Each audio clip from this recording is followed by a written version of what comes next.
Welcome to Speak for Yourself, presented by Hyundai. Marcellus Wiley here. Yes, I am going to vote. You look very presidential, sir. I do. Very political. Bipartisan, I say. And you over there, is that pastel? It is. This is a little pastel, a little floral. You know what I'm saying? I'm confident enough to rock a floral tie. Don't worry about it. I respect that. Thank you. Thank you. A little early Easter. Let's get it started, y'all. Great week 6 in the NFL wrapped up last night, so let's start in Dallas. The Cowboys played without Dak Prescott, and it didn't go well. Ezekiel Elliott had 2 fumbles in the first half that led to Cardinal touchdowns. Dak's replacement, Andy Dalton, Acho's boy, added 2 interceptions, and Dallas's defense didn't fare any better. They have now given up over 30 points in 5 straight games. Take a listen to Mike McCarthy and Zeke after the blowout loss. I started the game out with 2 fumbles, gave the ball away, and that gave them all the momentum that they needed to go and take off. I want to say I'm sorry, and this one's on me, and I need to be better for this team. As I continue to learn this team, I felt like the preparation coming into the game was probably our best so far this year. Acho, who's at fault for the Cowboys' 28-point loss to the Cardinals? Man, there's so many people that you can sit here and blame, but it's very easy, man. It's Ezekiel Elliott. It's very, very easy. And I'm glad that he went to the podium with his chest out and he said, I'm sorry, but sorries don't bring back wins nor losses. Zeke. So it's Zeke, and let me tell you why, Marcellus. To whom much is given, much is required.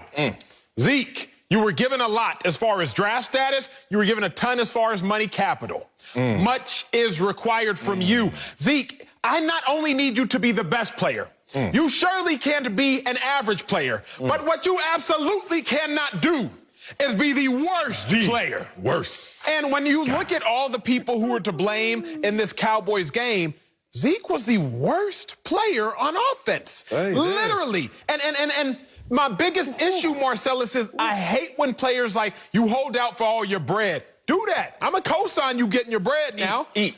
But when you get your bread, you can't disappear. Now, so many people are going to say, well, what about Mike McCarthy? He's the head coach. The blame should fall on him. What did we all say going into the game? What should the Cowboys do? Run the football. Run the football. The first 7 plays in the game either went to Zeke or were targeted to Zeke. The first 7 plays in the game.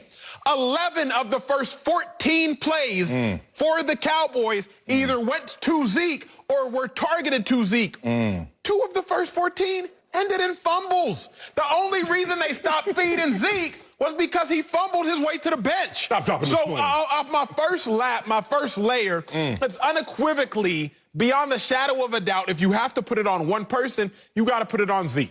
You have to put it on Zeke. Echo, because I'm going to say the worst, the culprit, the reason is Ezekiel Elliott. Oh, my God, a team built for Zeke to eat now can't count on Zeke. Think about that.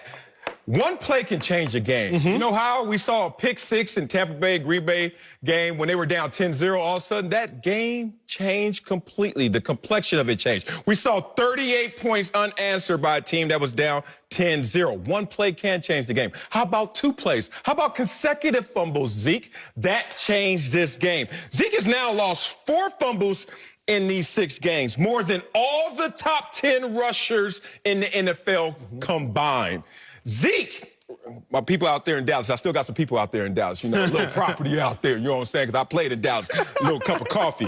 People are saying Zeke is now slowly challenging me for the worst contract in NFL history in Dallas. Come on, Zeke, you can't be playing like this. Seriously, all 4 of his fumbles this year turned into touchdowns, points against this defense. His last 14 games, only 2 over 100 rushing yards. When I look at Ezekiel Elliott, I'm going to give you some dirt on Ezekiel Elliott. 3 weeks ago, I was talking to a household name that plays in Ezekiel Elliott's division. And 3 weeks ago, the homie was saying, hey, what do you think's wrong with the Cowboys? And I said, quiet as kept, I think it's Zeke. And I came on here starting to say, look at the regression of Ezekiel Elliott. He started to scream on the phone. Hey, come here, listen to this. Marcel, say it again. I said, I think it's Zeke. I told you.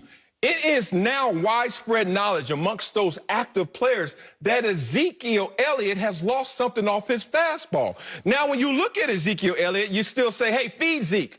I'm getting a little tired of that because Zeke, you got to think about it. He has had 18 or more carries in 8 of his last 14 games, despite only having 2 over 100 yards. All of that adds up to Ezekiel Elliott, where we drafted you and where we paid you, is nowhere to be found in your talent production. And real quick, because I'm going to pour it on Zeke before I transition to other things. Yes. Zeke, you can't call to beat a guy and not beat a guy. Zeke, you have a tattoo. You just got a tattoo that quite literally says, feed me. You've been eating it. But now you got it imprinted on your body. Imprinted. Talking about feed me. How dare you have something begging to get the ball, but when the Cowboys give you the ball, you don't do anything with it. That, to me, it's just, I'm disgruntled at the fact of you gonna go get ink. You can't reverse that unless you get some like laser removal treatment. You can't reverse that, bro. But now let me transition because so many people watching are going to say, well, Acho, what about the Cowboys defense? Okay. Cowboys defense is terrible. Yes, I know that. You know that. You know that. Everybody. We all know that. Yeah. Fool me once, shame on you. Fool me twice, shame on me. I'm not mad at the Cowboys defense. Okay. I'm not. Because we all know they sorry. They told us they were sorry. If somebody shows you who they are, believe them. I'd be mad if the Cowboys defense was playing tight the whole game and then broke at the end of every single game. So it was a little Jekyll and Hyde. We don't know if they're good. We don't know if they're bad. No. We know the Cowboys defense is bad. Because we know this defense is bad, adjust. Zeke, you know they're bad. You know they can't stop a team if y'all turn the ball over. You now have the responsibility to not turn the ball over. Is that unfair? Absolutely. Is life unfair? Absolutely. Is professional sports unfair? Absolutely. So y'all at home saying, well, that's not fair. The game of football ain't fair. Life ain't fair. You know what you're dealing with defensively. I'm not even mad at the defense anymore. Now I'm just mad at the offense. You don't have to be mad at them, but you still can't let them. They sorry still. They still sorry. Okay, we can't absolve them of guilt in this situation. You don't have to be mad at them, but still guilty, mug. Y'all sorry as hell. Zeke, you can't get a feed me tattoo with no signs of a six-pack anymore. Like, what just happened? I saw you at the SPs. I saw you come out in the draft. I saw you with all those. Come on, big dog. It was about my 9th year in the league when I lost my six-pack. He in Dallas, though. He eating good. He Dallas, that barbecue. I mean, look, Papa Do's and all that. Can you stay off of that? Eat on the field. Don't eat off the field. Zeke, I'm going to pile on a little more before I transition to other parts of this team. Ezekiel Elliott, 6-1 the Cowboys are when he gets over 100 rush yards since last year. We know we got to feed you, but you got to produce when we give you that. Here's another issue. 7 lost fumbles in his last 14. He only has 11 rush touchdowns. I can't keep highlighting how bad Ezekiel Elliott is and make you guys understand it. So let me go to other parts that will couple with him to let you know understand. The defense. Ooh, this defense, poor defense, has to deal with a team that has turned the ball over 15 times. They've already given up 84 points by turnover. Last year, only 45. You think about it. In 16 games, we gave up 45 points off of those turnovers. Oski. But this year, it's 84. We have a complete issue where everything is starting to implode. And the only thing that was keeping us afloat was the guy that's gone, Dak Prescott. So now I got to pile on you. I got to look at your face right now. I got to look at you and say, who else is to blame of this situation? Andy Dalton. Because Andy Dalton, I know he was thrown into the fire, but with that red hair, I thought he was prepared. And he was not prepared for this. Give me a full screen, because some people all were out there thinking that Andy Dalton was going to be the answer for Dak Prescott and them. Let's see this full screen. We got this? Anybody? Full screen? Andy Dalton? Dak Prescott? Oh, we ain't got it? Okay. Oh, we got it. Oh, is this Dak's agent over here trying to look up? Okay, here we go. This is the difference in who you had at quarterback yesterday. And y'all can see that the numbers on the right don't compare to the numbers on the left. I'm not even going to go through this because I played this full screen for you yesterday. I want to also highlight that we had how many points by Andy Dalton yesterday? Fun fact. 10. 10? Oh, okay. When Dak Prescott gave you 40, 38, 37, 31. Sure. My point is, y'all missed the hell out of Dak covering for Zeke and others. Sure, but let's say this. Okay. Who was going to assume that Zeke would fumble 2 of the first 4 possessions? Anybody who's been doing their history? No, bro, Zeke had 2 fumbles on the season. I didn't think he was going to have 2 in the first 14 plays. Okay, I see that. Because again, nobody said, the reason I am absolving to a degree Andy Dalton is this. Nobody said Andy Dalton was better than Dak. No. And that's what a lot got lost on Twitter. Nobody said Andy Dalton was better than Dak. People said Andy Dalton would be better for the Cowboys than Dak. Why? Oh, don't hide behind people. I said that. Along with Jimmy Johnson. If I'm thinking, Jimmy, come with me. You said that. I said it. But I said it because I was like, great, feed Zeke. I want to see a Dallas Cowboys, Marcellus, where Zeke gets 11 out of the 14 touches. I'm sorry. I apologize if that's wrong of me, but I want to see a Dallas Cowboys team, a Dallas Cowboys offense, where the top 3 running back over the last 5 years, where a running back making $95 million, where a running back selected in the top 5 overall of the first round. I want to see a Cowboys offense where that running back is featured. You know what's interesting? Your blame game kind of takes me back to Dallas. Let's go back there, where NFL Network's Jane Slater had this tweet on the Cowboys earlier today. Quote, Cowboys players initially bought into keeping things internal. Now, as they sit 2-4, the discontent is leaking out like Acho. On the coaching staff, a player said, quote, totally unprepared. They don't teach. They don't have any sense of adjusting on the fly. Another player added, quote, they just aren't good at their job. So, Acho, blame game continues. You have an issue with Cowboys players calling out the coaching staff. Bro, I have absolutely no issue with the players calling out the coaching staff. I have an issue with the anonymity of it. That's me. I don't got an issue with it. Put an address on it, though, because when you don't put an address on things, they get lost in the mail. You put an address on it, player. I want 2 things. Number 1, who's the player? Because that dictates the legitimacy of the statement. Is a player one of these defensive players getting whooped? Because to me, there are about 4 players who can make the statement on the team that I would listen to. You got names. Trayvon Diggs. Okay. Zach Martin. CeeDee Lamb, Michael Gallup, Amari Cooper. 5 players, excuse me. There are 5 players on the Cowboys team, and they're 1-2 deep, not counting special teams, who I would listen to that and be like, you know what? You're doing your job, so let me hear what you have to say about other people. The other thing is very simple for me. There's a double standard in the NFL.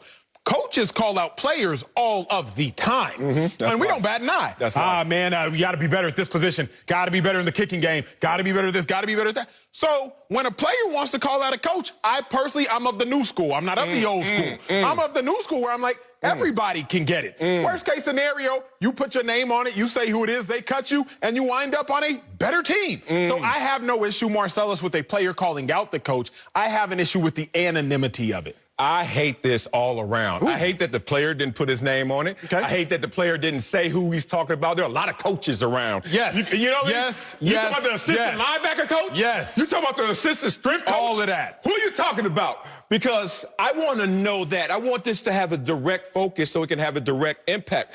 But also I hate it the most because this right here is just some denial. And when we talk about the stages of grief and loss, and they've been losing a whole lot, what's the first stage? Acho, anybody? Denial and isolation. Now, they can't go nowhere. We're going to find you. You got a scar on your helmet. So guess what they going to do? Deny it. I hated the moments that even I, who played with a lesser of an ego than most, but still had an ego, was starting to go down the hill when I knew that I wasn't balling out of control. And then I will look in the mirror and say, yeah, I'm about to blame somebody. Somebody else step in this mirror with me because it ain't going to be me. That's what these players sound like right now. Oh, you going to blame Mike McCarthy?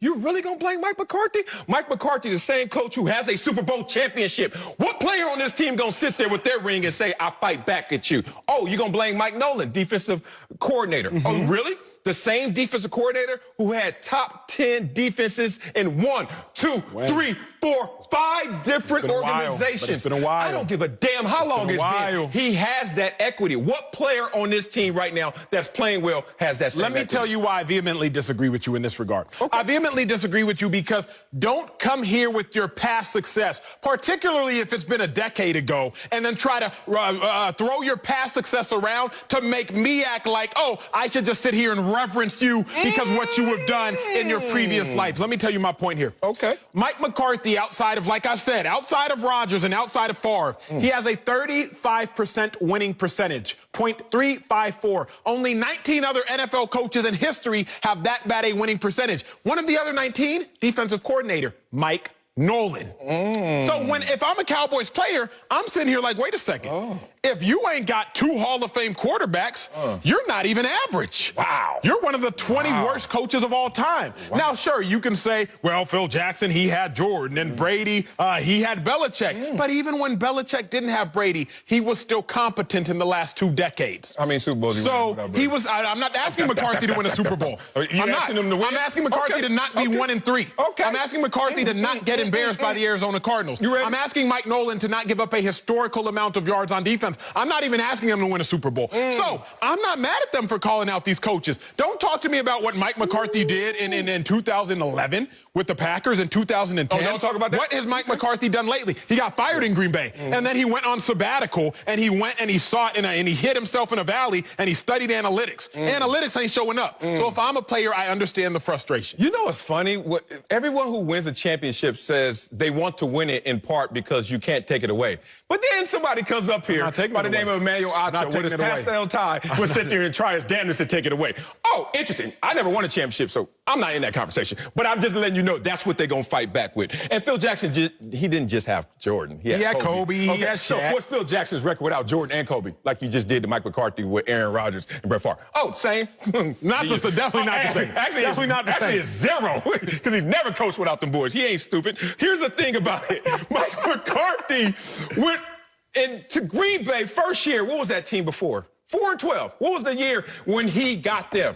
I hate when you do this. I need you to understand process. I know we different in age, but I believe in process, even if it takes time. Tortoise and hare, I bet on the tortoise. You bet on the hare. And I would win. And I would win every time. Not my cartoons. I never saw the hare win. But here's the thing, dog. 4-12. And then they were 8-8. But people forget, what were they in that 8-8 year?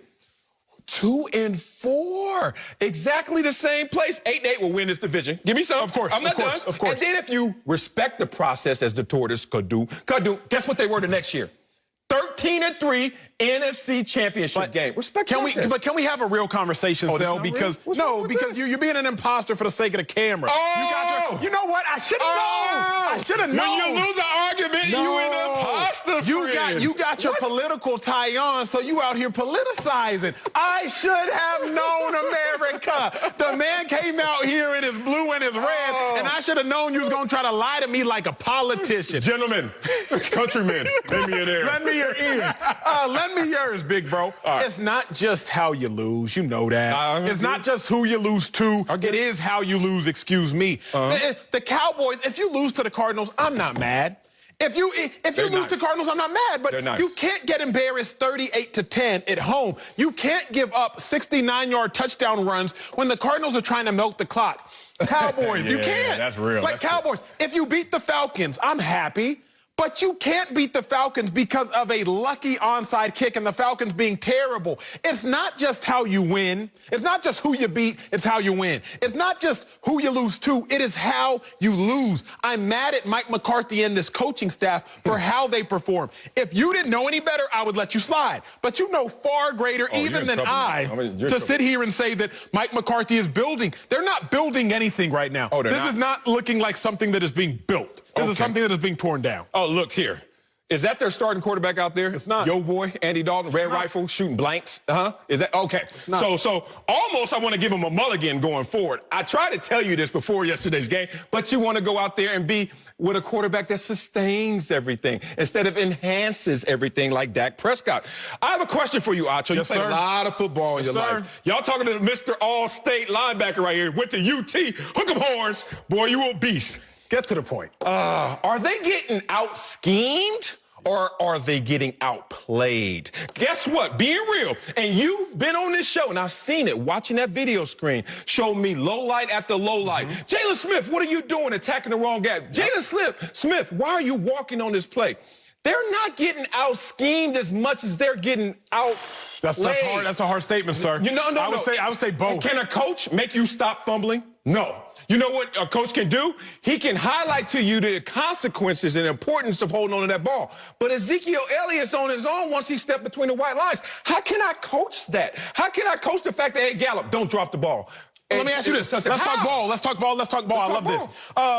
Can a coach make a defensive end keep contained? Well, what that is, layman's terms. Can a coach make a defensive end make sure that nobody gets outside of him? Yes, he can. I would say yes, he can. Yeah, he can. So can a coach help a quarterback stop throwing interceptions? I think so. I think a coach can help a running back stop fumbling by instilling it in the fact of hold on to the ball. I hear you. You feel me? Like, it's the same thing. It's been a conversation, an age-old conversation of how much is it really the teaching and how much is it really on the student. And you think about it. When you look at Ezekiel Elliott, what did they say at halftime? They asked Mike McCarthy, what did you talk about with Ezekiel? He said nothing. He understands the importance of it. To me, that makes sense. Ezekiel Elliott is a top player in our league. Yep. If you go up to him and say anything about his performance at that time, it's redundant because his self-criticism is louder than anything you're going to say. Let me just so say, how are you going to blame the coach? Let me just say one last thing. Okay. When talking to a lawyer 5 years ago, he said something that has stuck with me to this day. I didn't, thank God. Okay, it was a small dispute. It was a small dispute, a little small claims court. No Judge Judy, though. He said an ounce of prevention is better than a pound of cure. Yeah, that's real. An ounce of prevention is better than a pound of cure. The Cowboys coaches need to give this team an ounce of prevention. Give Zeke an ounce of prevention. Give Dalton an ounce of prevention. Give the defensive backs an ounce of prevention. Instead of trying to, at halftime, submit to them a pound of cure. Can the Cowboys coaches keep Zeke from fumbling when he steps onto the field? If you give him that ounce of prevention, I believe so. It's impossible to coach a player who tells reporters and swears he's never going to fumble again before a game and literally fumbles twice in the first 14 plays. I don't think a coach in the world, including Belichick, can cure that. Coming up at the top of the hour, we're not done in Dallas. They only have 2 wins, but we'll tell you if they'll still win the NFC East. But first, it's Tua time in Miami. We'll tell you if we like the Dolphins' move to start their rookie quarterback next. Speak for yourself, presented by Hyundai. Welcome back to Speak for Yourself, presented by Hyundai. Let's head to Miami, where the Dolphins have reportedly made a huge move today, naming Tua Tagovailoa their new starter. The Dolphins have a bye week this week, so Tua will start against the Rams in Week 8. The rookie quarterback made his NFL debut near the end of the Dolphins' blowout win on Sunday. Miami is 3-3 with Ryan Fitzpatrick as a quarterback, but he's headed to the bench, so no Fitzmagic for the Dolphins. So, Marcellus, big bro, you let me know. Do you like the move starting Tua? No, I don't like the move starting Tua. Let me clarify before I start getting beat up on in social media world. I love Tua. Like, Tua to me was better than Joe Burrow and better than Justin Herbert coming out in the draft. Like, look, Burrow's been better than some.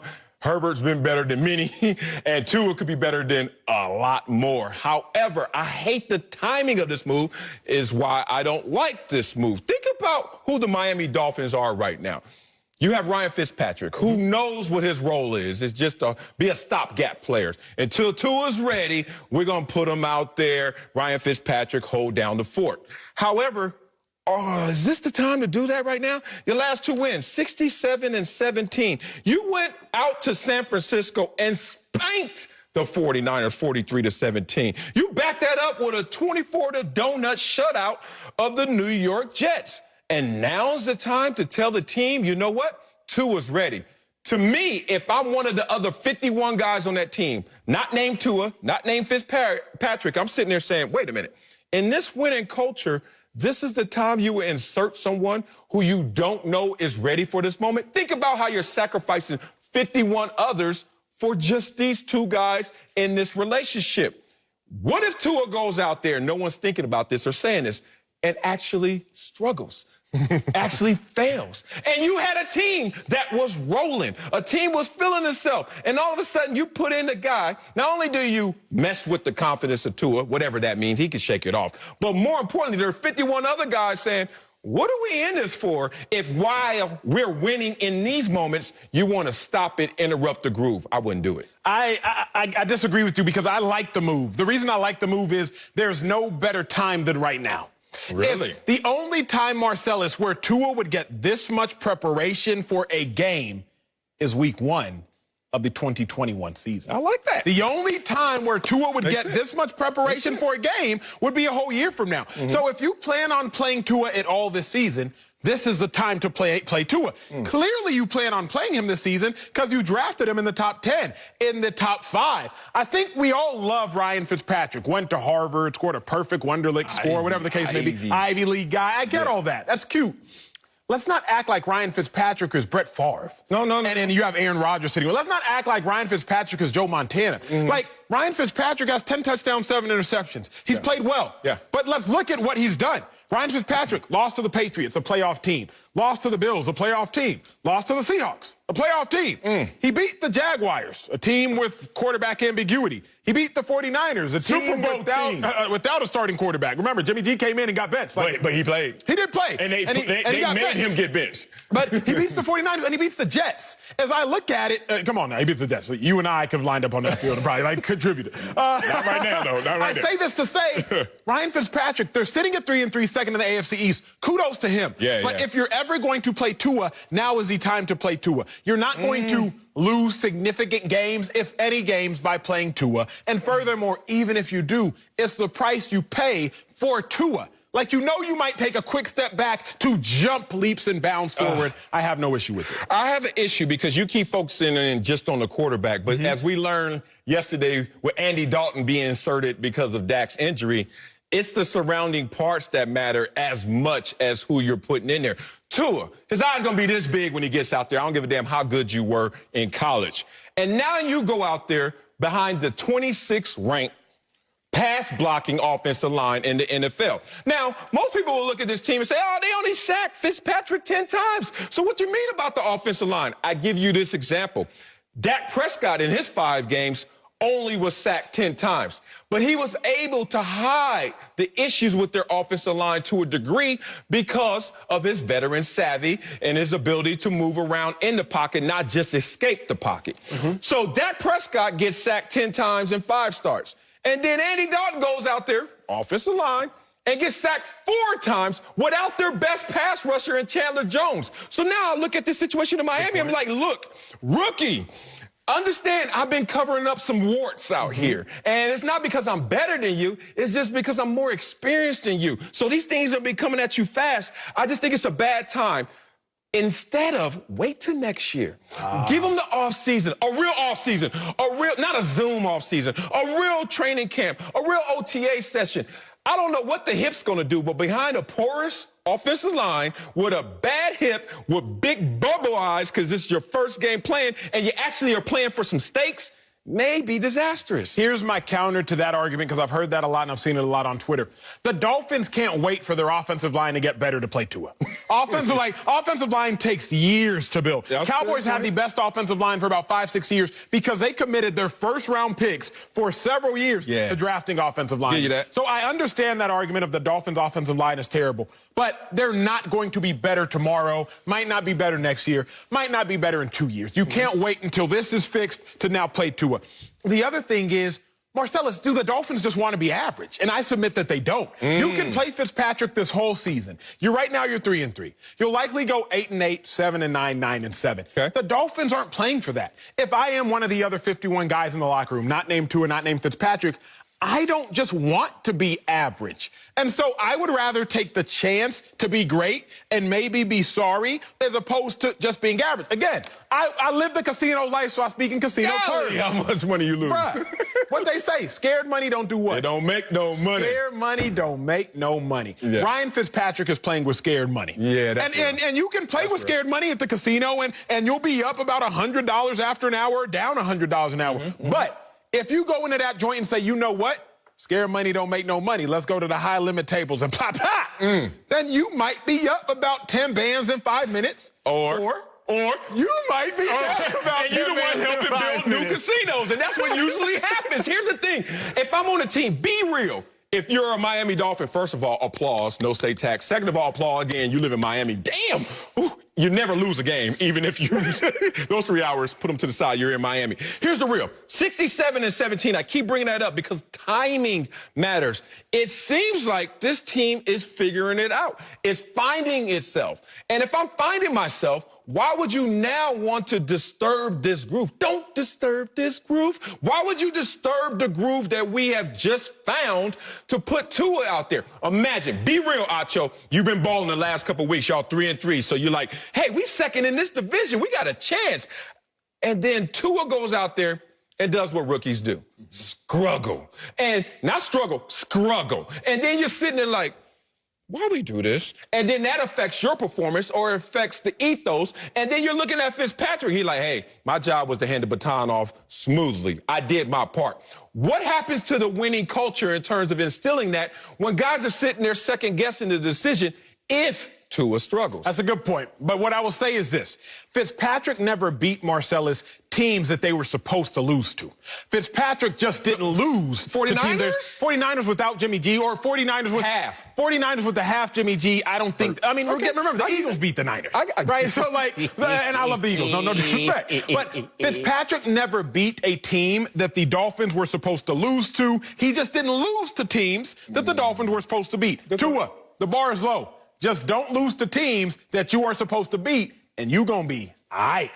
Coming up, the Cowboys, and they missed Dak Prescott. I got it wrong, America. Okay, I got it wrong. Yes, you did. They missed Dak Prescott in last night's blowout loss. But I'm gonna tell you why. It still didn't prove that Dallas should necessarily be all in long term on their injured quarterback. That's next. Speak for yourself, presented by.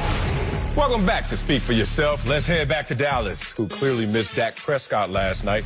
Ezekiel Elliott and Andy Dalton combined for 4 turnovers, which resulted in 24 points for the Cardinals. Dak can only watch after this season-ending injury, but he was on Jerry Jones's mind this morning. Take a listen. Yes, we missed Dak. That was a pretty glaring difference out there last night, but it doesn't have to stay that way. We can get the most out of our team, and it could be enough with Andy Dalton. We didn't last night. Ooh, but that's not it. My man Acho was busy on Twitter last night with this tweet. Dak Prescott earned more money tonight than he ever did while taking a snap. Well, Dak's brother Tad responded with this tweet. Either you see what Dak is or you don't. Don't talk bad about him one day and then say he's good the next. Blah, blah, blah, blah. Tad. What the? Oh, so Acho, did the blowout loss prove the Cowboys should be all in on Dak? Marcellus, let me start with this. This is for you. Yourself this and is for honor. America. Only in sports, Marcellus, are you not allowed to change your opinion. Only in sports. Imagine if you're invested heavily in a stock and the stock is plummeting, and Marcellus, you say, nah, Acho, you better just lose all your money with that stock. I understand it's plummeting now, but you better lose all your money. Imagine, Marcellus, if the great philosopher, what is his name, Eratosthenes, who discovered that the earth was no longer flat but was in fact round. Imagine if they were like, no, you said it was flat. The earth gotta be flat. I don't care that you've seen now more information that the earth is round. You said it was flat, so the earth is forever flat. Only in sports do we not give people the opportunity to change their opinion. I was wrong. Okay? Yeah. I was wrong. You finished? The questions about Dak, but it sounded like you didn't defend yourself. I had to get these punches out first. Did you sleep well last night? I did, but I woke up bad. I slept well, but I woke up bad. Now, did Dak prove the Cowboys should be all in? Did the blowout loss prove the Cowboys should be all in on Dak? Tad got you on your heels. Tad. Let me say this. Let me come back out throwing my punches. Okay. It doesn't change my opinion on Dak's ceiling with the Cowboys. Oh, this dude. It's stubborn to a fault. No, listen to me. I'm not. It doesn't change my opinion on Dak's ceilings with the Cowboys. It changes my opinion on the Cowboys floor without Dak. Oh, you want to do that? That's why I said listen to me. You want to clean it up? No, I'm not cleaning it up. That's cute. It doesn't change my opinion on the Cowboys ceiling with Dak. It changes my opinion on the Cowboys floor without him. Does now Dak deserve a contract? Dak deserves a 1-year contract, yes. Should it be the franchise tag? I'm still saying no. I still don't think it should be, but what I know is this. The Cowboys without Dak, that was atrocious. Like, I want no parts of that. I bet. Does that mean that did Andy Dalton make Dak better? Yeah. No. Andy Dalton made Dak more valuable. That is the line of delineation. Okay. Like, the thing is, people don't hear that. No, we don't. Then you tell me. You done? Are you finished? Are you done? You just gave me an Andy Dalton take. That was like Andy Dalton. What's in your answer? Costume. Because everything I said made sense. Did it prove that it should be all in? Hell yeah. Look, Dak already won the leadership and intangible argument, and he had a resume that suggested that he was a top-tier quarterback. But damn. Did he? Yes. Go ahead. Okay. Go ahead. I'm going to shut up. I'm going to shut up and let you make your points off these emotional Cowboys fans. But then you dare to give him more ammunition when he already had a fully loaded clip. All right, let's talk about the difference in just this Cowboys offense. Let's compare apples to apples. This offense this year, first 5 games versus Andy Dalton's offense. Full screen time. Let's look at the big pay Dak. Whoa, the big pay Dak. Oh, my God. Let's look at the rushing yards. They went down. Did Dak play running back? Oh, because Dak could actually move out the pocket and run the football and score as well. How about the net passing yards per game? Oh, damn. Same offense. We just had a week. Oh, net yards per game went down. Points per game. Whoa, wait a minute. Wait a minute. You mean this offense went from 32 points a game to 10, and all we did was change a quarterback? Yes, and that proves that the other quarterback is better. His name is Dak. And that proves that the other quarterback is more valuable. His name is Dak. Look, you can give me all you want about Andy Dalton's first 5 years in Cincy when he had 3 weapons. All I told you were that the numbers suggested that since Dak Prescott was drafted, Andy Dalton has been a shell of Andy Dalton, let alone a shell of what Dak Prescott is. So, Acho, get yourself composed, get off them Twitter streets, and let's get back to doing what we do up here. Is Dak proving his value by being absent? You know it.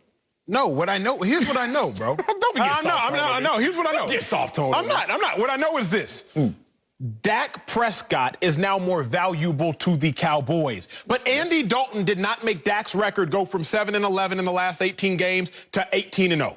Andy Dalton didn't make Dak's record go from 2-8 in the games decided by 7 or less to 10-0. Andy Dalton didn't make Dak the winningest quarterback all of a sudden in games decided by 7 points or less. Let me tell you the difference, and I got to stop yelling because now people will listen when I actually talk in my indoor voice.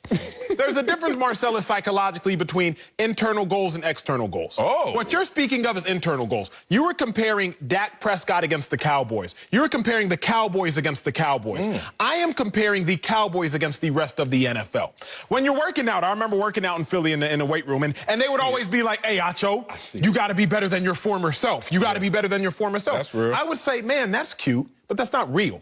I have to be better than everybody else. And so what I am saying, this conversation for me is Dak Prescott is better than Andy Dalton. Yes, absolutely. I never said Dak Prescott was not better than Andy Dalton. I said that Andy Dalton would be better for the Cowboys, just clarifying for those that are just tuning in. But what I'm saying is this is not a competition about are the Cowboys better than the Cowboys with Dak versus without Dak. This for me, Marcellus, is are the Cowboys with Dak better than everybody else? And what I am saying is Dak is still 7-11 in his last 18 games. Dak still has more losses than any other quarterback in games decided by 7 points or less in the last 2 years. So, is Dak better than Andy? Yes. That was never the question. Does Dak deserve a long-term deal? I would still say Dak deserves a 1-year deal. What I learned last night is this. I learned that without Dak Prescott, the Cowboys are abysmal. So do not replace Dak Prescott until you have somebody who is worthy of replacing him for. Andy Dalton is clearly not that guy. I'm not too proud to admit that I was wrong. At least as of today, I was wrong. That could change tomorrow if Andy Dalton drastically improves.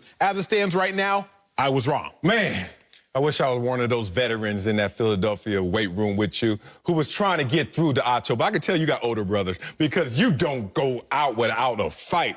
But life is a competition between you and yourself, Mark Twain. Wiley isn't right there. But Acho doesn't like to listen to me when Dak has the 3rd most wins since he's been in the league, since Dak has the 5th all-time passer rating. But I know who he does listen to.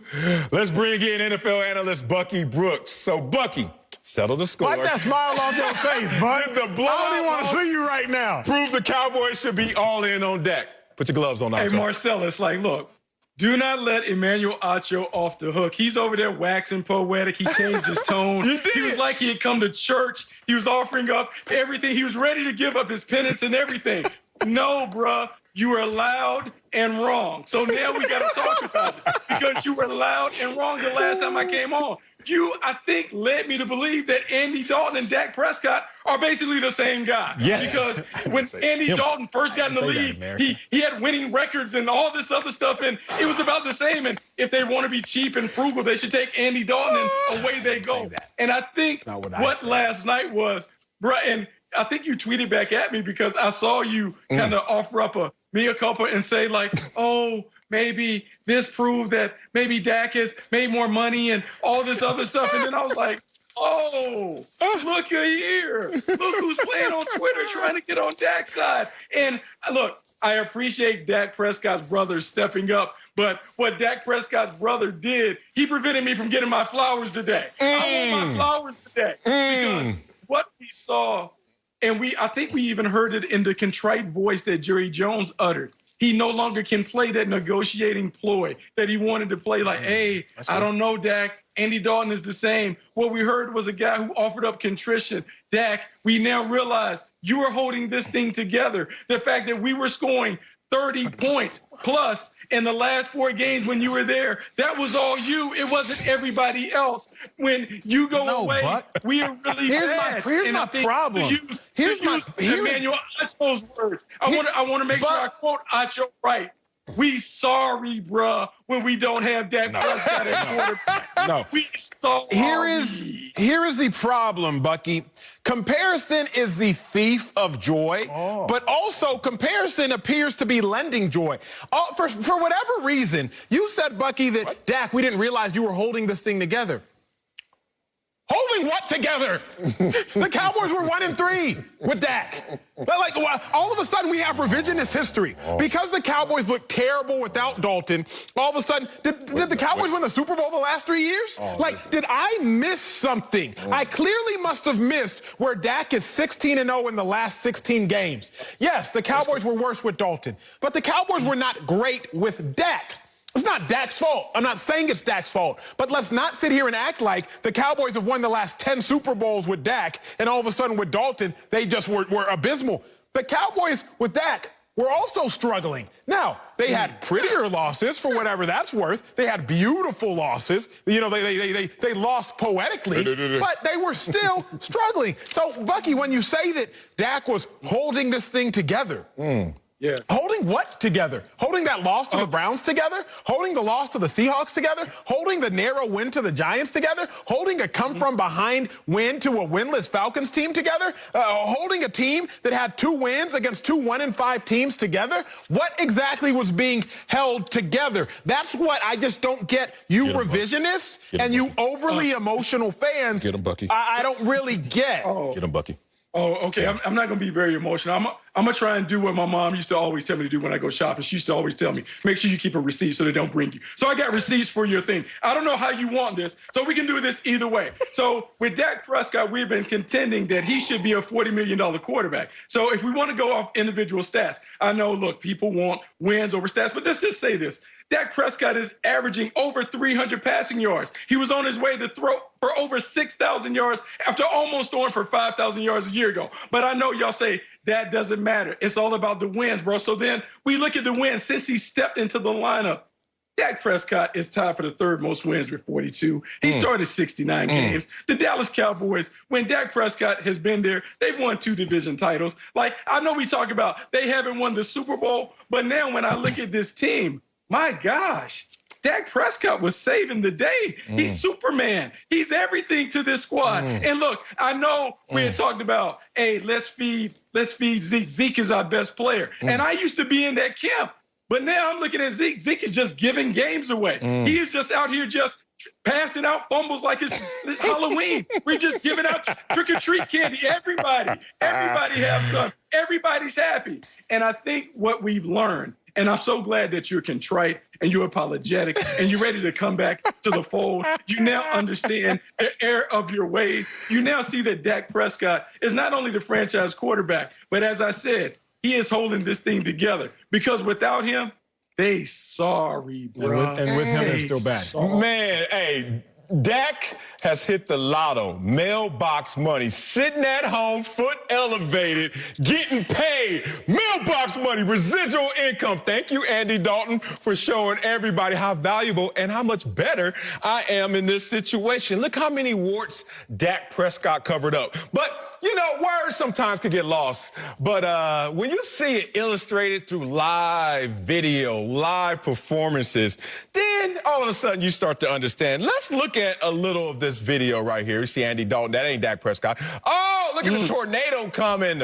Hurricane cave in on him. And then, another one. Dak Prescott wasn't getting sacked at that rate, but hey, that ain't Chandler Jones. That's just a dude. And then let's see Andy Dalton. Come on, make up for it. Hey, yams. Oh, yams. And then look, finally, the teamwork that everyone was talking about. Acho. At least he made the tackle. Andy Dalton makes tackles with Ezekiel Elliott. That's about the best thing they could do is help this Dallas defense because they can't do jack on offense. 10 points only. Acho, you want any final words before I go? Here's the only thing. They are in that. I do not appreciate the revisionist history of you all. Remember, the Cowboys with Dak Prescott were at 1-3. The Cowboys without Dak Prescott are 0-1. Andy Dalton came in for that other game. That's why I'm missing one game. The Cowboys were 1-3. The Cowboys with Dak Prescott had turned the ball over against the Browns and were trailing largely. Dak Prescott is abundantly better than Andy Dalton. We know that. We all know that. But I'm not going to sit here and act like Dalton made Dak better.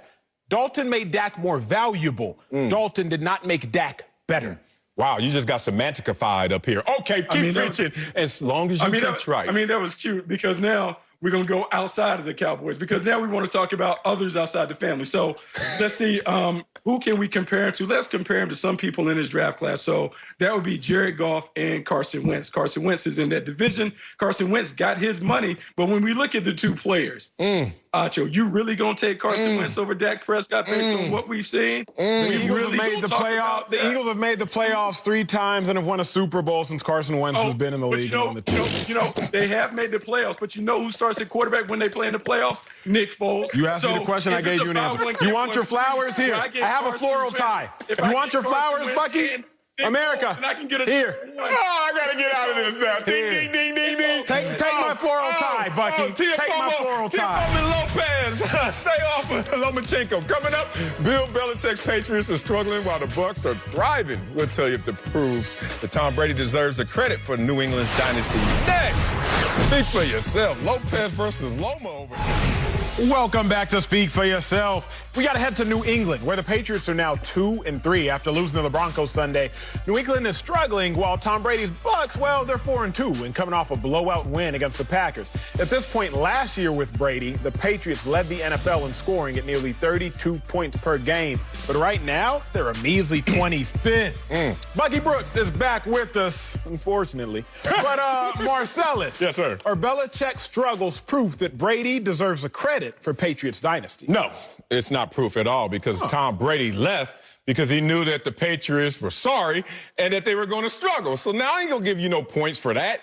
You already told us what it is. And then Cam Newton came in and made us reassess our expectations of this team. Cam Newton comes in with no offseason and takes a team in perception that's bad and makes them look good. And then all of a sudden, some issues occur, obviously, the COVID and the fact that he was the only starting quarterback that wasn't allowed to play because of his COVID tests coming back positive. And then we're sitting there like, oh, y'all not as good as we thought you were, which Cam Newton actually cleaned up to make us think that in the first place. And what we're witnessing now may be a regression to the mean, what the Patriots really are.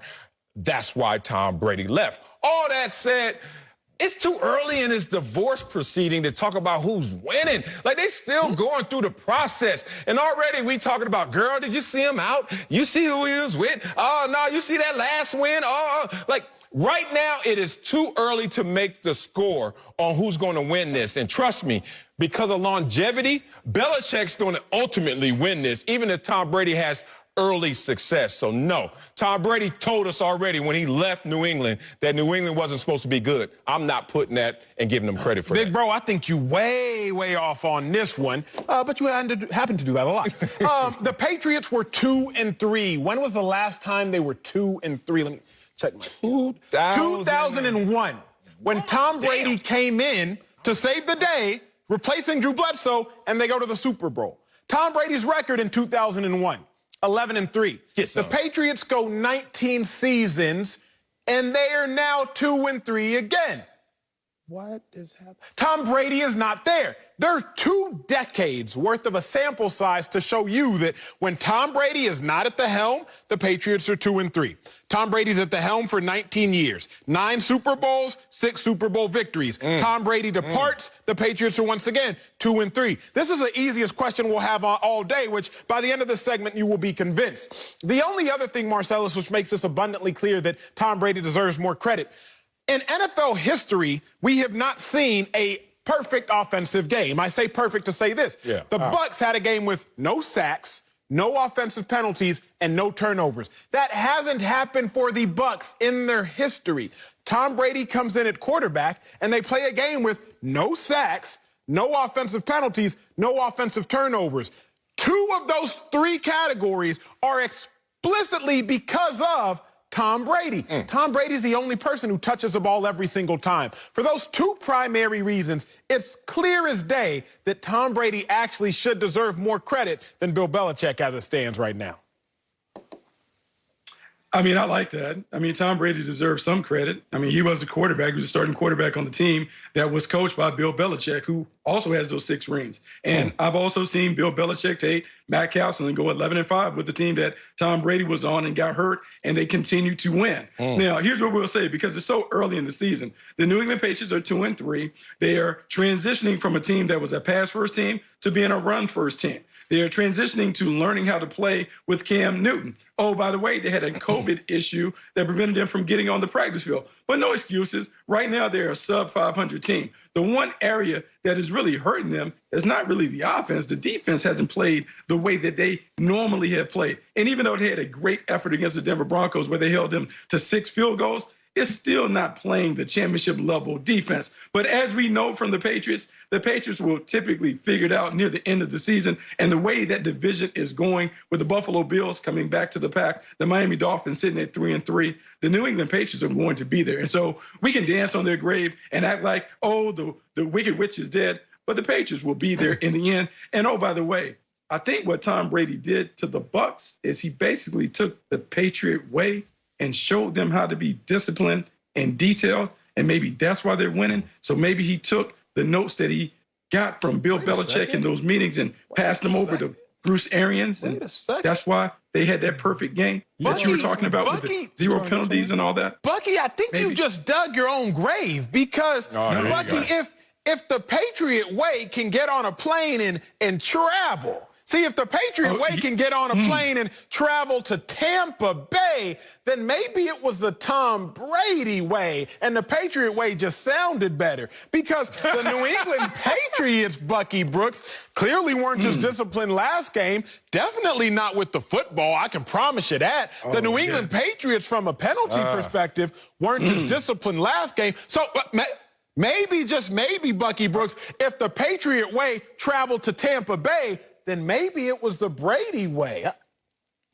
Maybe the Brady way had a refresher course in the Patriot way after that Thursday night game when he couldn't remember how many downs he had No, at the end of the game. That. Because I never saw him have that issue in New England. Maybe because he always got tips and reminders from the greatest coach in sports who would tell him, hey, Tom, remember it's 4th down. Let's make sure we take care of the ball and do all those things. And so, because Acho, you played for a great coach in college, Mac Brown, and I'm sure you took a lot of copious notes, and those notes you probably use to this day. You refer to them when you have big lifetime decisions. I'm sure Tom Brady has 20 notebooks from all the years of learning and sitting at the knee of Bill Belichick that he is being able to learn how to play winning football. And he took some of those things with his buddy Rob Gronkowski, and they probably spread the gospel to the masses down in Tampa. And maybe that is why they've been successful, because this team won some games last year with Jameis Winston. So I don't know if it's really that big of a difference. I just seen them win a little more because they're taking care of the ball. But, I mean, I don't know. Jameis Winston had them winning games at some point, too. Yeah, you know what? You should have stopped listening to Acho when he makes that fatal flaw. Everyone always says that he's the the only one that touches the ball every play. Yes. No, he ain't. The center does too, damn it. You gonna give the center credit? The center get credit? Oh, because he ain't running with the ball? Tom Brady's not either. Look, I hate these conversations because it always is laced with, oh, well, in New England, they didn't have much talent, and it was Tom Brady, and it was all principles and the way that they were coached, and that's the only reason they won. No. Under the first layer of Bill Belichick being the greatest coach of all time and Tom Brady being a GOAT is a layer of talent that gets dismissed too easily in this conversation. And I'm going to highlight it. 17 first-team All-Pros Tom Brady played with in New England. That's a lot, y'all. And then he goes to a situation where he see that, once again, it's talent laden, which are the Tampa Bay Bucks. Now, when you have that talent in New England, all you need is someone who's standing there in the fork in the road and all those decisions that happen multiple times in every ball game, and someone to tell you what to do in those moments. That's who Bill Belichick was. Now, Bill Belichick... Was. Emphasis on the word was. To Tom Brady, because Tom Brady left. But that osmosis occurs, and Tom Brady starts to understand, oh, in these fork-in-the-road moments, I can now be the messenger in these moments of which direction to go. So he takes that same mindset that he adopted and learned from Bill Belichick and takes it to another talent-laden place called the Tampa Bay Buccaneers. Who's winning this divorce? As I said before, it's too early. But if you really force me to say who's winning it, it's the guy who's going to ultimately win it. It's Bill Belichick. First off, Marcel, it's never too early to judge who's winning a divorce or a breakup. Okay, really? I'm the messy dude that's like, oh, yeah, they just went on a date. You ain't see it? Too early. Okay, she nice with it. Okay, I'm messy, okay? Call me immature, call me messy. I'm showing my hand. But let me just really quickly say this. The Bucks are 4-2 for the first time in a decade. Unless you believe that it is coincidence that the Bucks have their best record for the first time in a decade with Tom Brady at the helm, I believe that Tom Brady is a very large contributing factor. The Patriots are 2-3 for the first time in 2 decades. Unless you believe it is coincidence that the Patriots are 2-3 for the first time since before starting Tom Brady, I believe that Tom Brady played more of a factor than Bill Belichick. But lastly, I have to say this, because so many people, like I have done, and Bucky, you made the error of doing, point to Matt Castle's record without Tom Brady. Matt Castle was 10-5, Bill Belichick's record without Tom Brady. Matt Castle started that year, was 10-5 when Tom Brady was out with an injury. Tom Brady averages 12.2 wins a year. Matt Castle won 10 games that season. So Matt Castle quite literally won 14% less than Tom Brady still did. Bill Belichick still won 14% less than Tom Brady still did. So if you just want to attribute that extra 14%, so be it. All I'm going to say is this. Tom Brady clearly did more, and we are seeing that in front of our eyes play out. Okay, I appreciate you nerding out and using all those numbers and statistics. Got a little lost. You know, I'm more of a communications type. I'm a literary arts type dude. But that's okay, because since you like numbers, I got numbers for you. Oh. Since Tom Brady has been so great down in Tampa, I'm looking at his passer rating with his 15th in the National Football League. His completion rating is 22nd in the National Football League. His pass yards per attempt is 17th. So, I mean, bro, like, he's throwing touchdown passes, but I would say the success that they're having is very similar to the success that he had very early in New England when that defense led the way, just like they led the way in 2001, 2003, 2004, when the Patriots hosted the Lombardi Trophy. The Tampa Bay Buccaneers are really winning because Todd Bowles and that defense has it going. And that's what we saw in that game. No disagreement there. Tom Brady's a surfer. He just knows how to ride waves. He rode the damn waves with the defense in New England and that special teams. Don't forget about how good they were in the third unit. And now all of that success all around in Tampa Bay. Tom Brady's the cherry on top, but he also knows how to ride those waves. Coming up in our big story, the Cowboys only have 2 wins, but they're still on top in the NFC East. Yuck. We'll tell you if they'll actually win the division. Next, speak for yourself. You're watching Speak for Yourself, presented by Hyundai. Let me get loose, Sal. Let me get loose. You were really woofing during that commercial break. I can't wait till Bucky Books come back. But right now, Marcel Swally, Emmanuel Otto in the building. Hot dog. Let's head to Dallas for our big story. The Cowboys blown out by the Cardinals last night. Dallas also has only 2 wins on the season, but they're still in the NFC East. Wow. It helps that the entire division is struggling with a 5-18-1 combined record. Dallas still has 5 more games to play in their division. So, Acho, will the Cowboys win the NFC East? Uh-oh. Acho's about to change his opinion again. Talk about it. On Friday, I said it was the Cowboys, and I've seen more information. No, it's not. The Cowboys aren't going to win the NFC East. Don't go there. It's going to be the Eagles. Marcellus, They got you to gather more information, you make a better decision based off the information that you gather. I first came on the show, thought you were a great guy. I've worked with you for a while, I can't stand him. You gather more information and your opinions adjust accordingly. I'm sorry.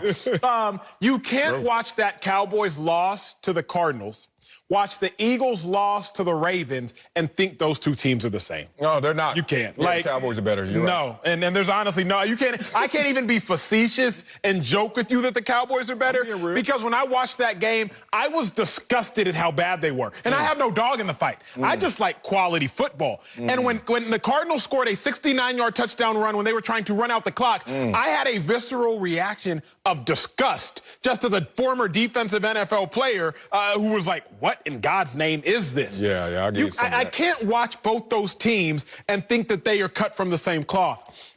The Cowboys are getting worse, both by health purposes and by playing purposes. Eagles are obviously getting worse by health purposes, but we got to keep it real.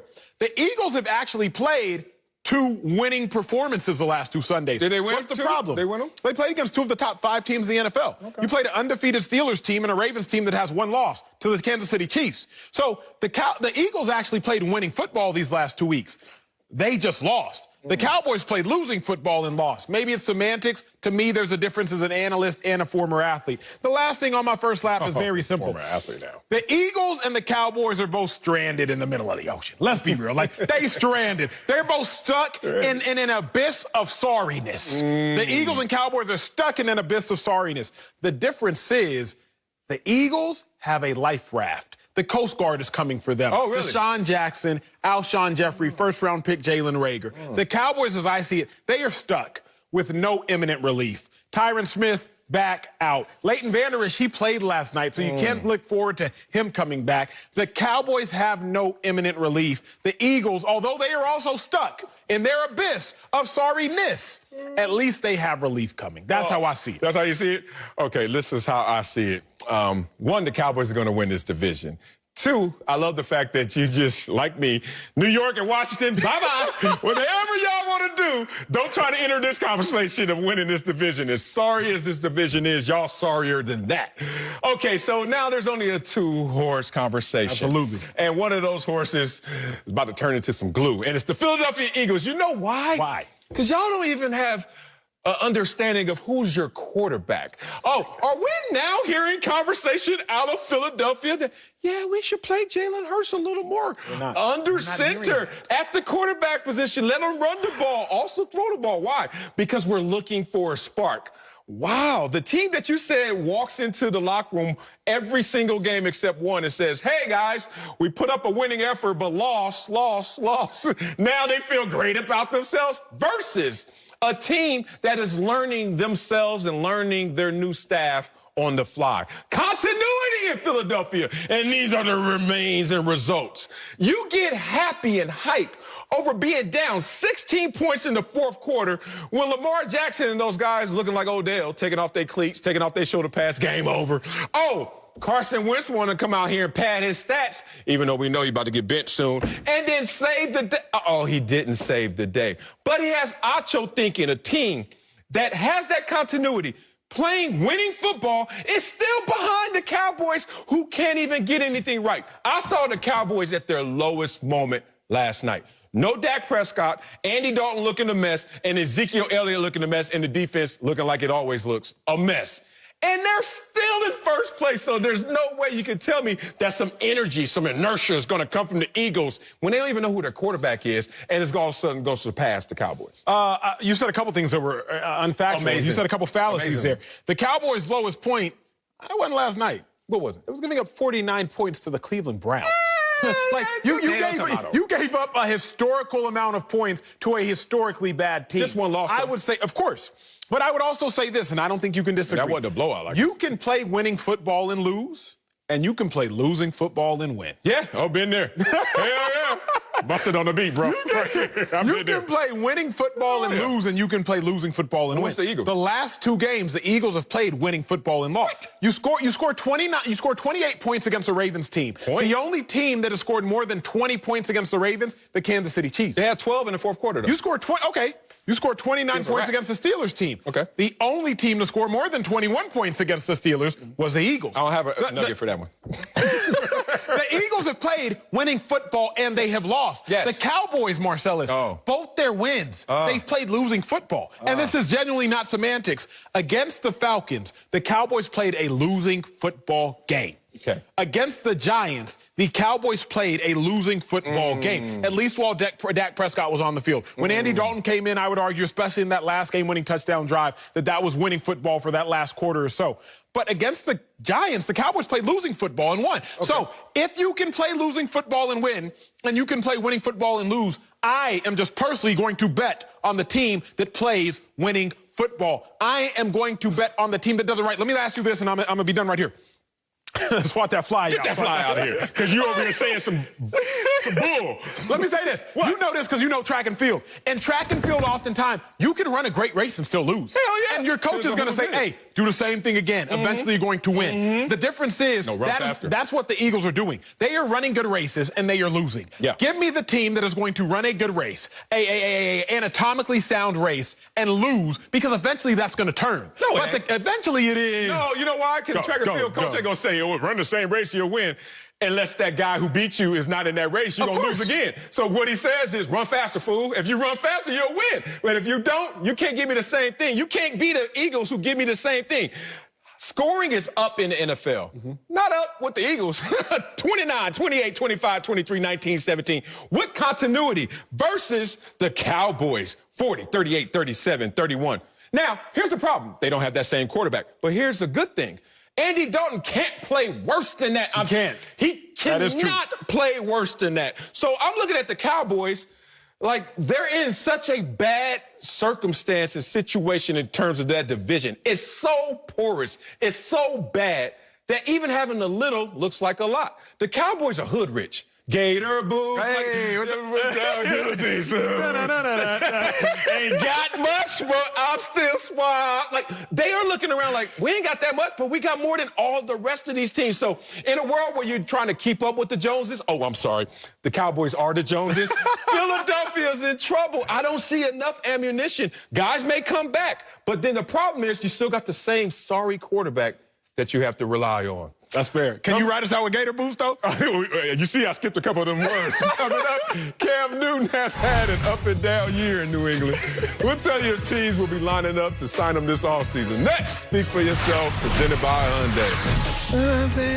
Welcome back to Speak for Yourself. Let's talk about Cam Newton. He started off hot in New England, but has fizzled recently. Cam has thrown 3 picks with just 1 TD pass in his last 2 games. But yesterday he said, quote, "There's no need to press the panic button." Cam is playing on a 1-year deal for just over $1 million, but could get a big payday after the season, depending on how the season goes. So, Marcellus, you tell me, the team's going to be lining up to sign Cam Newton this offseason. Oh, yes, they're going to be lining up to sign Cam. I don't know how many teams in that line, but it's going to be more than 2, and that's all you need. You just need 1, but more than 2, certainly, because Cam Newton is sitting there in New England making us change how we think of the Patriots in 2020. Remember when Tom Brady left and we were like, why'd he leave? Oh, because they don't have a good team. Then when we saw 8 guys in the offseason opt out to not be on this team because of COVID reasons, then we saw them lose 5 guys since then, including their starting quarterback in Cam Newton. And we all sit there and say, you know what? Now I understand why Tom Brady left. And then you have to be an evaluator. This is something I really have expertise at and you struggle with in terms of individual evaluations. I sit there and I look at Cam Newton and I say, I wonder who had the toughest schedule in the NFL so far. Oh, your team, New England Patriots. Okay. And then I start looking for comps because Tom Brady left, and Tom Brady's looking good somewhere else. And Tom Brady left because these receivers, this offensive game, the skill power was reduced to a point where he couldn't do anything with it. So if I'm looking at Cam, if Cam makes it work there, then I'm thinking, whoa, Cam is special. If Cam can't make it work there, but Tom Brady is making it work elsewhere with talent, I'm still thinking of Cam as he's special because imagine if I put talent around him. It's really a no-lose situation unless Cam Newton gets injured because this is a situation that was dire until Cam Newton came into the building and changed our imagination of what this team is. With the toughest schedule and with them not having any weapons, Julian Edelman is your #1 receiver. Come on, bro. That's not a legitimate legit threat in today's game. So Cam Newton is going to have a line of suitors. I would argue that Edelman is a legit threat because Tom Brady made him a legit threat. He was a Super Bowl MVP, if I'm not mistaken. But I'm not going to get lost in I'm not going to tangent based off that. I don't think people are going to be lining up to sign Cam Newton as it stands right now. Cam Newton has 2 touchdowns and 4 interceptions. The last time well, let me just put this in perspective first. I'm not even going to give you history. Let me give you present. Quarterbacks with 2-to-1 interception to touchdown ratios. Not touchdown interception. Interception to touchdown ratios. Cam Newton, Daniel Jones, Brett Ribbon? What? Exactly. Who? Exactly. Since 2015, how about quarterbacks do 6 weeks of ball with 2-to-1 interception to touchdown ratios? Josh Rosen, Deshaun Kaiser, Nathan Peterman. Ooh, that's so my thing, Marcellus, is very simple for me. Cam Newton hasn't played well. Cam Newton gave us the Seahawks game on primetime television. Because of that, we were all masked behind recency bias. Yes, Cam is good right now. He must be great. But as I look at it, bro, I'm like, hey, Cam might not have the juice. Hey, I'm looking at, you said 2 touchdowns. You said 2 touchdowns? Passing touchdown. Oh, passing touchdown. I wonder if there's another way to get a touchdown if you're Cam Newton. Oh, Cam. I mean, rushing touchdown. Yes, 5. Huh? Yes, 5. Say it with your chest. So with 5 plus 2, I could. Okay. Is now we're 2-to-1 interception to touchdown ratio? Okay, great. Now we have 7-4, but let's talk about this. Why would you not lead with that? Why would you want to lead? Here's why I wouldn't lead with it, because you know the 5 love languages, right? There's acts of service, gifts, quality time, physical touch, words of affirmation. I'm a quality time guy myself. You are? Yes, I am myself. You know, I like spending a little quality time. Not with you, but with other individuals. I like spending quality time. Marcellus, here's my thing. What? If somebody were to give me gifts, I'd appreciate it, but it doesn't need to be my #1 thing. Acho, why the heck are you talking about love languages on a sports show? Because as a quarterback, that #1 quality, I need it to be your passing ability. Now, Cam Newton, I love that you are a goal line threat. That is what Cam Newton does best right now. He is a goal line threat, scoring the ball with his feet. That's great. But that's like gifts to Emmanuel Acho. I don't want that to be #1, because that's not what I need the most. I'm glad if you have it. It's a luxury. Marcellus, please buy me a Rolex for Christmas. I will appreciate it, sir. But I don't need that first and foremost. Cam is giving the Patriots something, but he's not giving the Patriots what they need most. Oh, that's unfortunate you think that, because he stabilized the situation where the GOAT departed. So that's enough. His leadership, keeping this team with that offensive production around Cam Newton. Those receivers that weren't good enough to keep the GOAT still in a dynastic situation, to me, is enough. But if you want to just go into, like, what's your love language again? Quality time, sir. Quality time? Quality time. Okay, Cam's going to put his time in with the Patriots, suffering through this tough schedule and everything else. Blossom what he wants. But Cam Newton in the free marketplace, suitors everywhere. Coming up, the city of brotherly love has a quarterback controversy. No, they don't. We'll tell you if the Eagles are planning for Jalen Hurts to take over. Yes, next. For yourself, it's time. It's time. Tonight, it's Game 1 of the World Series between the Rays and Dodgers. After a pair of wild 7-game championship series, both teams have their sights set on the Fall Classic. Tonight, 7:30 Eastern, only on Fox.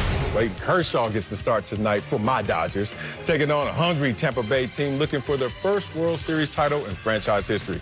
This should be a good one. I got the Dodgers in 5. 1, 2, 3, 4, 5. Acho, give me the Dodgers in 6, baby. Dodgers in 6. Dodgers in playing 6. it a little safe. We both have the Dodgers up here. All right, guys, let's head to Philly and talk about the Eagles, who only have 1 win this season and are heading towards a quarterback controversy between Carson Wentz and Jalen Hurts. You hear my smile?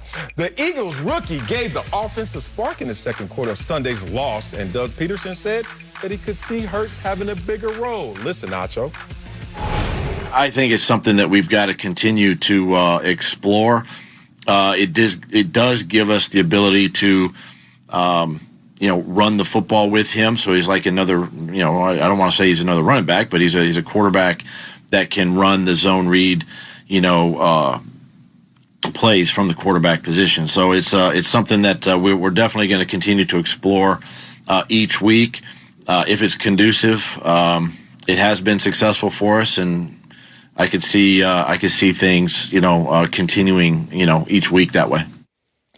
Bucky is back. Knock if you buck, boy. Hey. But Acho, the Eagles planning for a Jalen Hurts takeover? No.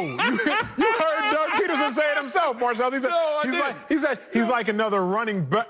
You know, let me not call him a running back so I don't get blasted on social media. You know how we are these days about calling black quarterbacks running back. You heard him. He almost let us slip himself, Sal. And you think I'm worried if Doug Peterson ain't even going to say it? Yeah, no, I think that's asinine to believe that Jalen Hurts might come in and take over. Really? You're not going to have Jalen Hurts take over when Carson Wentz has put the Eagles in position to beat 2 of the top 5 teams the last 2 weeks. You're not going to have Jalen Hurts take over when Carson Wentz has actually balled last Sunday, if not for a couple of pivotal. Oh, we laugh, sir. We laugh at the tape. I was holding the tape in my back pocket, but how about the first series of the game? Can we run it? It's 3rd and 22. First series, Jalen Hurts, who I believe it's a 5th-round pick out of Boise State, if that's Hightower. Otherwise, it's a 6th-round pick out of Old Dominion. That's a drop, touchdown pass. Carson Wentz, sir, is doing his part. Carson Wentz is balling. But my first lap, this is what I'm going to give you. Wow. Jalen Hurts in college, who'd he play with? Calvin Ridley, Jerry Jeudy was on the team. Henry Ruggs was on the team. Okay, leaves Alabama, goes to Oklahoma. Who's he play with? CeeDee Lamb, 1st-round pick. If you want to put Jalen Hurts in, Marcellus, for the Eagles, Travis Fulgham, John Hightower, Greg Ward, a former college quarterback. Hey, it ain't all sunshine out here in the league, Jalen Hurts. That's not the move. Man, it's amazing that you don't want to respect that the takeover is occurring. It's okay, because I know you're too far in the forest to see the trees because you're a former Philadelphia Eagle. But me, as a Cowboy, I can sit there and laugh at this. It's like, this is happening, big dog. First of all, stop grabbing me one clip out of 6 weeks of football of this dude throwing one good pass. And even that pass was dropped. You know why? Because he doesn't throw a catchable ball. Ooh. Second of all, let's talk about a guy who's about to get yanked. And I told you before, you only get yanked when you're yankable. And they don't do this to the great ones, but he's yankable, and it's about to happen. But I'm getting a little tired, Bucky Acho, of talking. It's time for me to go into my rap bag. You know what I'm saying? Yeah. To quote one Jay-Z, when he had a song against Nas called The Takeover, let's see this full screen right here about a quarterback that's had 3 of his 5 seasons in the NFL as a losing quarterback by record. What did Jay-Z say to Nas?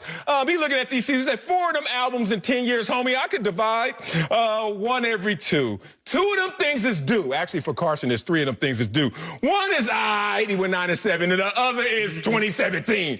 And you know what that is? That is a 1 hot season every 5-year average, and that's lame. This is a lame quarterback, overhyped and under-talented by what his draft position was. I'm sorry, Acho. Enough is in the resume to say that this dude is not the dude, bruh. Acho, I wasn't going to bring the hot sauce on the ribs because my man did. I was going to take the other side of the argument, but because this is debate club, now I feel like I got to weigh in. Because when I talked about Dak, you said, I don't want to hear about the near misses and the close losses, but yet you cited, he played so close in these 2 losses against these top 5 teams. Nah, bro. Either we win or we lose. It's pass, fail. That's how we do in college. You pass it or you fail it. I don't care about all them pluses and minuses. Did you get a degree or not? And so that's where we're at. And what we have in Jalen Hurts, we have a Taysom Hill situation. Doug Peterson and the Eagles drafted Jalen Hurts because they reminded them of the Taysom Hill deal. They wanted to be able to do some of this quarterback run game. Carson Wentz is shying away from that run game because he has been hurt. He has been hurt a few different times, back, knee, always kind of dealing with the ailment. So they can't utilize the quarterback run game. And when we look around the league, all the young, hot quarterbacks, they all are utilizing their legs to pick up extra first downs, to put pressure on the defense with the quarterback run game. So Doug Peterson is looking over there. He's looking at those other backyards and like, I want to be able to do that. And so he is going to continue to put Jalen Hurts in and give him an opportunity. Now, is Jalen Hurts going to take it over?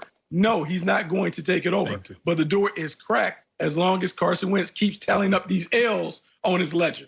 Let me first off slap Marcellus with some facts. He said, you only showed me one clip out of 6 weeks. Now, I just didn't want to bombard you with information which you should already know. Can we get the Miles Sanders touchdown drop too, please? Because you know, Marcellus, I prepare for you. I play chess, you play checkers. There is another one. Another touchdown drop from this past Sunday. If he catches that, the Eagles win the game, but that's neither here nor there. The problem, Marcellus, with well, they lost by 2 points. That's 7 points. They would have won the game. The problem, Marcellus, with your logic is very simple. It's logic. There is no relief for the relief. If Jalen Hurts comes in and relieves Carson Wentz of his duties, what happens if and when Jalen Hurts gets hurt? What happens if and when Jalen Hurts struggles? If Carson Wentz continues to struggle, if Carson Wentz tragically gets injured, you bring in Jalen Hurts. That's what some of America want anyway, particularly you. But if you pull Carson Wentz prematurely and you throw Jalen Hurts in there, that's it. You stuck. Once you pop, the fun don't stop. Even if you ain't having fun, it stopped. So the issue really with what you're saying, Marcellus, is you can't put in Hurts prematurely. Number one, because Carson Wentz is playing winning football. And number two, because they're... Nate Dogg just woke up. I said this. Bucky, you can play winning football and still lose. Carson Wentz is playing winning football the last 2 weeks. The Eagles are losing, but you can play winning football and lose. And Bucky, if you don't agree with that, I don't know what games you've been watching. Bucky, I'm not doing it. Go, Bucky. Hey, Marcellus, I know you're the Ivy Leaguer of the group. Like 1, 4, and 1. Like, in what math equation is that winning? UT. I don't know what that is. So Carson Wentz is playing winning football, and they're sub 500. They're 1, 4, and 1. They are a half a game behind the Dallas Cowboys at the top. And so, yeah, that gives them an opportunity. They will continue to go down this road with Carson Wentz because they've committed to him. He's their franchise quarterback. They're going to give him every opportunity to get this right. But understand this. There's some people in that locker room, maybe walking around the front office, they're just murmuring to themselves like, man, I remember we had Nick Foles. We won a lot of these games. Nick Foles had us in the Super Bowl. Nick Foles got us to the playoffs and had us winning games. Like, this guy's the number 2 overall pick. He's supposed to be the franchise quarterback. But yet, here we are, 1, 4, and 1. And as Bill Parcells would say, hey, you are what your record is. And that's what the record is. And so at some point, they're going to call you to task. They're going to bring you in, and they're going to judge you on the merits of what you've accomplished. And right now, the accomplishments aren't enough. That is why the seat is getting warm. It's not hot, but it's warm. That chicken is in the microwave. We haven't hit the power button yet, but we're getting ready. Jalen Hurts could be coming, and he could be coming soon. Yeah, I'm saying it's the takeover. Look, they missed the boat in terms of benching him and then letting him have a little clarity of vision and then going back out there as a better version of himself. But the slow takeover is happening right now. The dude is third in quarterback rating at the bottom, third from worst. Come on, big dog. He was a number 2 overall pick, former MVP candidate. Now you're third from the bottom. And then in completion percentage, you are at the bottom, 58%. Carson Wentz, it's amazing you found 2 clips when he's only completing 58% of his balls. I don't know where you got the clips from. Damn. But you know what this situation reminds me of? I have a few friends, you know, you're in your mid-40s, you got some friends still married, you got some friends going through divorce. And it's interesting, one of the common denominators I see is that kids will keep you married. You know why? Because you got so much invested. You want to do the best for them. You don't want to break up that happy home. I know, Acho, you don't get this yet. You're still young, single, breaking the rules in the quarantine in them streets. But these kids that keep your eyes on the prize and keep you at home. But at a certain point, it's almost better for them kids to see you happy instead of walking around moping. And there are guys in that locker room whispering, like Bucky said. It's people upstairs not just whispering, saying it. They drafted in the 2nd round at Carson Wentz's position. All of that adds up to the slow but eventual takeover. Coming up, Odell threw a tantrum on the sideline Sunday. We'll tell you if the Browns have a problem with their star wide receiver next. Speak for yourself. Welcome back to Speak for Yourself. Let's talk about the Browns. They were blown out by the Steelers Sunday. Odell Beckham Jr. was pulled in the 4th quarter along with other starters, and he got a little upset on the sidelines. He threw his helmet. We've seen that before. He punched the cooler, and he took off his cleats. Head coach Kevin Stefanski said it was, quote, just normal frustration. So, Marcellus, I don't think that was normal, but you tell me, do the Browns got an OBJ, Odell Beckham Jr. problem? No, they don't have an OBJ problem. They know what their problem is, and they don't want to admit it because they don't want to have to go down with the ship. But you know what? I've heard of going down with the ship, but I'm not going down because of just one passenger. And that passenger's name is Baker Mayfield. Odell Beckham Jr. used to be a superstar by production, rock star by just walking around because of that production. And now he's just a mere mortal in these streets, man. Out there suffering because of a quarterback who has a worse quarterback rating than Joe Burrow. Joe Burrow is 6 games old in our league, and already Joe Burrow has surpassed you. 29th in completion percentage. Look, I get it. If we had surrounding pieces that were sorry, I'll take it. But we are not going down with the ship. We're just going down for one dude because we have O-line. We have Pro Bowlers in the wide receiving core. We have Pro Bowlers in the running game. We have a defense. We have a star stud in the front of our defense, and Myles Garrett. We are going down because of one passenger and one passenger only, Baker Mayfield. So OBJ, because of his reputation, because of his antics before, is now suppressing that feeling that he's so upset at one dude and one dude only, but he can't speak out. But I'm here for you, OBJ. Man, I feel bad for Odell Beckham. I feel bad for the fans. The Browns don't have an Odell problem, like you said. Think about this. Odell Beckham was a bona fide superstar. Odell Beckham was the one NFL player, in my opinion, who could have transcended the sports and been a global icon. The one player who, even though he wore a helmet, everybody still knew who he was. Yeah. You think I'm just talking? Go to the full screen, Brown out. Odell Beckham Jr., if we may. Look at Odell in his years with the Giants. 10.5 targets per game, ranked 3rd. 6.5 receptions a game, ranked 4th. 93 yards per game, reception yards per game, ranked 3rd. But then look at him with the Browns, ranks 21st, 43rd, 37th. Nothing changed with Odell. What changed was those around him. And bear in mind, Odell had Eli Manning way over the hill. We've never actually even seen Odell Beckham with a above average quarterback. That Eli was terrible. I know because I played against him. My issue, Marcellus, isn't with Odell. My issue is that we as fans, for whatever reason, we pick and choose who we want to vilify. And over the course of Odell's career, we have chosen to vilify Odell, even though Odell is actually the victim here, not the villain. Yeah, look, this is like a life issue with me. Like, I'm okay with anybody out there having a difference of opinion, difference of choice, doing what you want to do. Do you? Just don't do me in. And look, I'm looking at That's you. That's a bar. Baker Mayfield, I dare you. Do you, Baker? If you want to mess up, mess up. Don't mess up all of us. Jarvis Landry as well. Many guys are sitting there like, what the hell is Baker Mayfield doing? Because he can't be the reason, he can't be the catalyst for this team playing winning football. They win in spite of Baker, not because of Baker, as you said.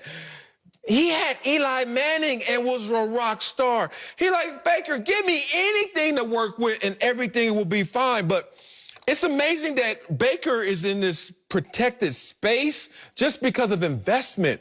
But everyone is drowning around him because of him. Whereas Case Keenum, I don't know if that's a long-term solution, but you just can't look at Odell and think this is an isolated incident. Odell wears his emotions on his sleeve, but other guys in that locker room, at least if I were there, is dog cursing Baker Mayfield. The person who is being most affected by Baker Mayfield's struggles, not me, not you, not anybody, it's Odell Beckham. Yes. So the person who should care the most is Odell Beckham. Yes. And the game of football, it's a game, but it is also a life for other people. Odell Beckham's livelihood, his life, his career, his perception, everything is quite literally being held down by Baker Mayfield and to a degree by the Browns. Yeah. I get Baker Mayfield's emotion is valid. Last thing I'm going to say is Odell Beckham had a catch percentage of 63% with the Giants. Odell Beckham could catch the ball with 3 fingers. How is catch percentage dropped to 55% with Baker Mayfield? You got to be doing something for a guy who can catch the ball with 1, 2, 3 fingers to not be able to catch the ball with you. Same. Coming up, Uncle Jimmy joins us to give us his thoughts on today's show. I do not know what he is wearing. You ain't going to want to miss this one. That's up next. Speak for yourself. Hey, let's bring in Uncle Jimmy. So, what are your thoughts? Oh, yeah, brother. What's your thoughts on today's show? Watch your man. So it is written, so it shall be. The Kansas City Chiefs are the baddest boys in the galaxy. Let me tell you something. The Buffalo Bills had the audacity. They had the unmedicated galls to think that they could come into Kansas City and catch a big cat by the name of Patrick Mack. Heck, they even thought they might even catch a cheetah. But oh yeah, let me tell you something, man. Andy Reid turned the Banshee loose in the form of Edward James Hilaire, loose on their ass. He sent the Bills home looking like the Bengal that ate their baby. Let me tell you something, NFL. What are you gonna do now that we've got the man that they call Le'Veon Bell? Oh yeah. And your best constipated voice. Oh, yeah. Macho Man, Uncle Jimmy. Fox Bet Live. Oh, yeah.